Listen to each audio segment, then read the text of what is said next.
Trucks for Scrap, written by Christopher Audrey. Some of the naughtiest trucks on the whole railway live at the works. This is where the engines are mended, so, as you can imagine, there is lots of rubbish to be transported. Every so often, one of the engines has to take the scrap iron to the yard where Edward first met Trevor before he moved to the vicarage orchard.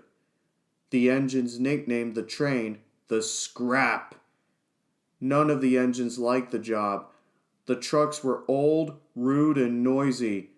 They took absolutely no notice of anything that was said to them. This is not unusual, but these trucks are worse than most, and they made every engine's journey a misery. One day, BoCo found that he was to take the scrap. "Right," he said to Douglas, who happened to be in the shed with him.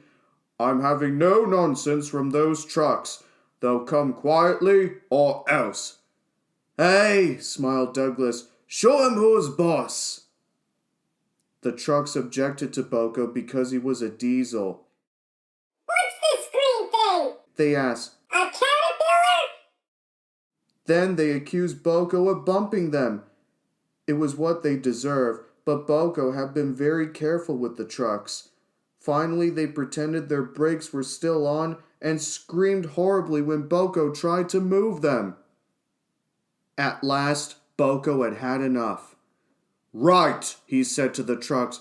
"Any more nonsense, and this trip to the scrapyard will be your last. I'll leave you there to be cut up with the other old iron if you don't start behaving." The trucks were silent for the first time that morning, but not for long. One of the oldest trucks began to complain that he felt ill. BoCo didn't believe it, but the trucks made such a fuss that he had to do something. Growling fiercely, BoCo moved around the other trucks and coupled up to the old truck, who was grumbling terribly. "Come on, you," grumbled BoCo. "Move!"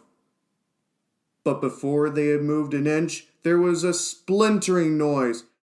"Ow!" screamed the truck. Suddenly its floor gave way. The scrap iron it was carrying fell through and landed with a loud crash on the rails below. "Ooh!" Groaned the poor old truck and collapsed. So BoCo really did have to leave a truck to be broken up for the next scrap train. The other trucks were very worried as they didn't want to be turned into scrap. They were quiet and helpful for the rest of the day, and it was the easiest run BoCo ever had with the scrap.